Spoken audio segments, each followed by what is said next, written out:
Welcome to the letter K as in Krazy and as in Krizia.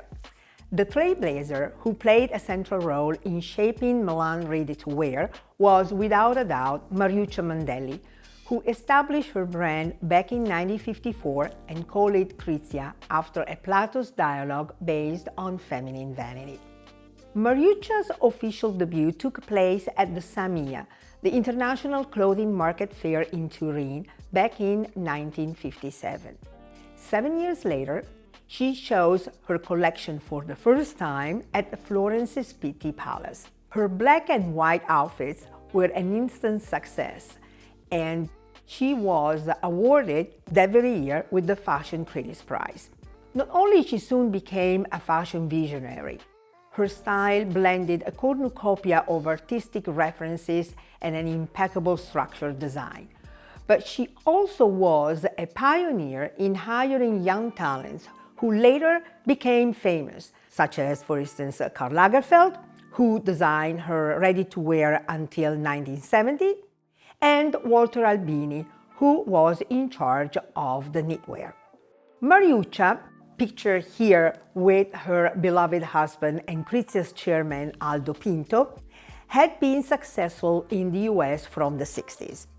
The press dubbed her Crazy Krizia for her kaleidoscopic prints, homages to artists such as Klimt, Kandinsky, Malevich, Calder, and the use of odd, unexpected materials such as cork and anaconda skin.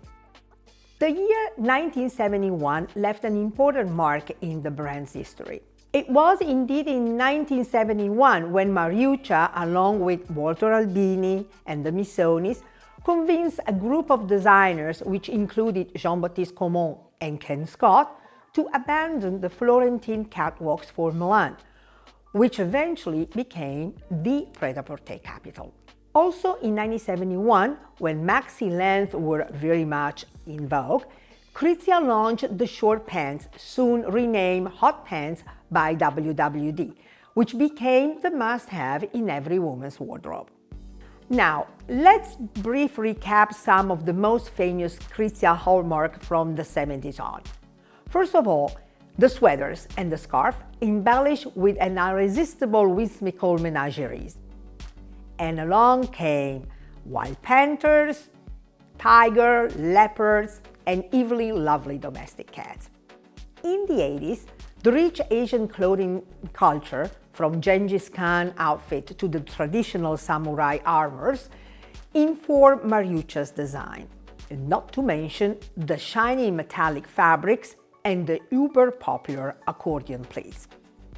In 1984, Mariuccia opened her headquarters in the historical Milanese Palazzo Melzi de Ril. Here, she also founded the renowned Spazio Krizia, which soon became the epicenter of the city's international cultural and design events. In 1995, Krizia retrospective at the Triennale in Milan celebrated the 40th anniversary of the brand, and 4 years later, the exhibition landed at NYU's Gray Gallery, which for the first time opened its door to a fashion designer. The set was curated by the Oscar winners Dante Ferretti and Francesca Lo Schiavo, while the dummies were created by the costume designer and another Academy Awards winner, Gabriella Pescucci. In conjunction with the exhibition, NYU Casa Italiana Zerilli-Marimò hosted a lecture entitled Krizia Thinks into Ideas, given by the late Richard Martin, back then the Metropolitan Museum's Costume Institute chief curator. In 2001, Krizia was the first foreign designer to exhibit at the Museum of Contemporary Art in Tokyo. Her show, entitled Moving Shapes, was designed by the Milanese firm Migliore & Servetto Architects.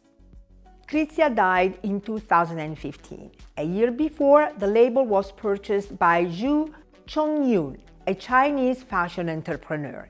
In 2018, Antonio Danna was hired to design the brand. Thanks for listening. And keep in mind what the legendary costume designer Edith Head said: fashion is a language. Some know it, some learn it like an instinct.